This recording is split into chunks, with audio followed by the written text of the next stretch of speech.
stampede, went in toward paddock and up towards him.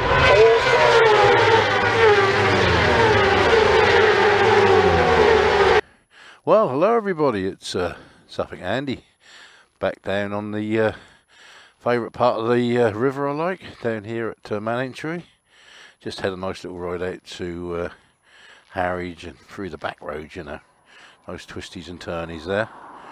So, getting the best I can out of this weather at the moment. Anyway, let's get this whole thing started.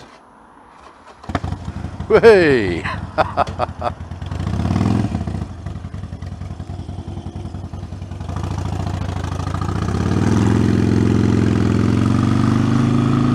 Yeah, just going to do a little vlog, bringing you up to speed, what's been happening with my son Aaron.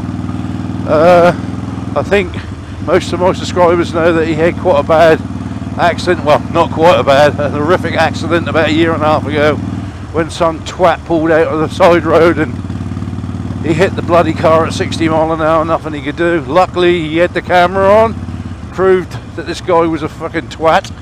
But anyway, he's now just gone through his last operations on his legs.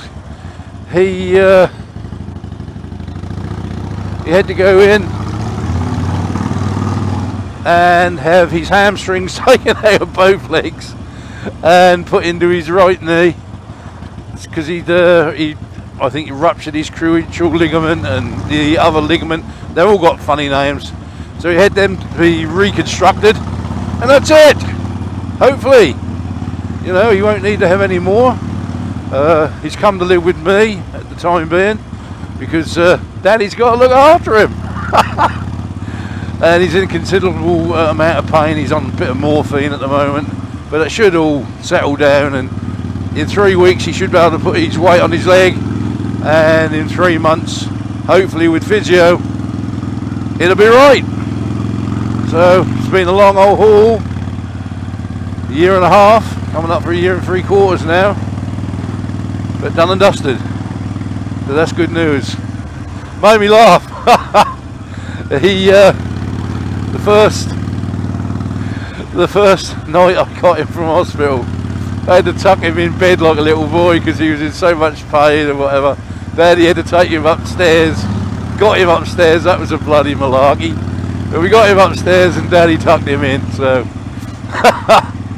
so good news really. That would be there, I hope, anyway. He might have to have some more operations on his skin grafts on his arm, but that will be when he gets older, you know. So good news, end of the tunnel, you know, from going from that thinking you're going to lose him to being fixed. Lots of he's got to carry a lot of scars for the rest of his life, and some of them are quite horrific, but he's here, and that's the main bloody thing. Thank God. Right, I actually think I'm going to tell you a story, actually 2 stories. I'm going to try and get it all in this 10-minute bloody video or vlog. Look, old Steve engine, look at that. Bloody hell. Yeah, I'm going to tell you a story many years ago, and trust me, when I tell you these stories, they are true. I'm not going to lie, you know I don't lie. But these are true. Many years ago, me and my dad were working out at a place called Woodbridge, and when we used to have a bit of time, dinner time, we used to always go every dinner time and have a pint of beer, then go back to work. So we decided to go for our pint of beer, and there was a pub on the just off the town square there in Woodbridge, and in we went. So we went up the bar, and we were waiting for the barman to come and serve us. There was a lot of people having meals down the far side of the pub, but nobody up in the bar area where we are. And then my dad said, "Andrew," I said, "Yes, Dad." He said, "See that bloke sitting there?" And I said, "Yeah." He said, "He's dead." I went, "Don't be stupid, Dad. He wouldn't be." Well, he wouldn't. He said, "Have a look." So I had a look, and I said, "He don't look right, Dad." He said, "I'm telling you, he's dead." So the barman come up And my dad said, before you pour us a couple of pints, do you know that old boy over there? And he looked at him, he said, yes, Percy. So he said, don't look too good, do he? And my dad said, he's dead. He said, he's not, is he? He said, he's dead. So the bloke looked, he said, yeah, he do look dead, doesn't he? He said, but can you do me a favour? And we said, what? He said, don't make an announcement, don't say nothing. He said, because all them people, they're finishing their meals. He said, I don't want them to go, so keep them here. And this old boy who was dead, he had a half pint of beer in front of him. And this other guy comes in, and he says, what's the matter with Percy? And my dad goes, he's dead. He went, we won't want this then, will he? And he picked his fucking half a pint up and drunk it. And that's the truth, we were gobsmacked. So that was the story of that one. Second story on this sort of line. We were working at a place called Bentwaters. That's when they used to have all the Yankee and American bases out there, you know. Big old place, lots of American folk.